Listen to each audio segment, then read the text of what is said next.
Et c'est avec un parapluie que je vous accueille ici à Édimbourg. Il faut savoir que la météo est assez capricieuse. Un coup il pleut, un coup il pleut plus. Il fait entre 10 et 15 degrés chaque jour. Et on est au mois d'août. Voilà pour le petit point météo. Nous sommes à l'intérieur du célèbre château d'Édimbourg. Et c'est ici que tout va se dérouler pendant 25 jours, ou plus précisément devant le château.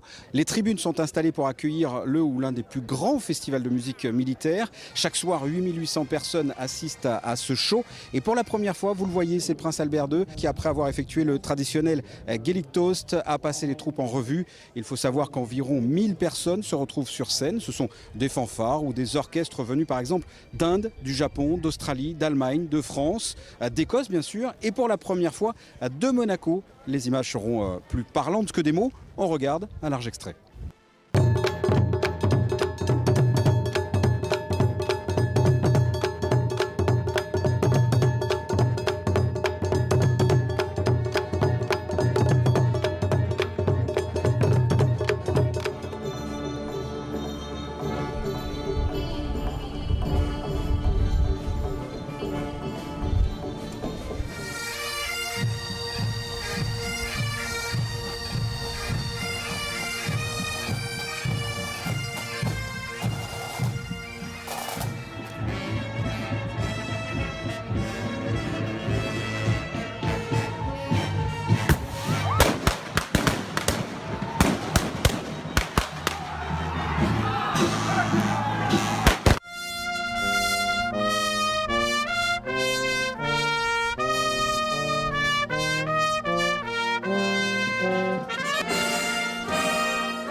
C'était la soirée d'ouverture de ce Royal Édimbourg Military Tattoo et nous sommes justement avec le souverain qui a souhaité féliciter ses carabiniers. Alors justement, comment avez-vous, monseigneur, trouvé cette soirée et particulièrement la prestation de vos carabiniers? Écoutez, c'était une très très belle soirée. Je n'avais plus été au Tattoo d'Édimbourg depuis 40 ans, où j'étais venu avec ma mère.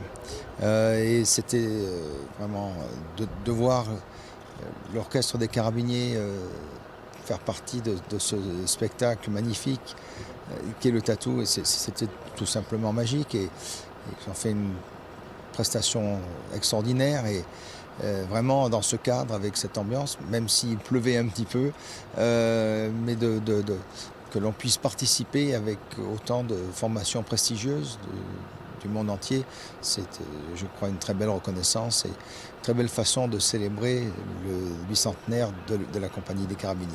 Avec en plus un hymne monégasque devant presque 10 000 personnes. Oui, c'était vraiment très très émouvant et vraiment un moment que je n'oublierai pas.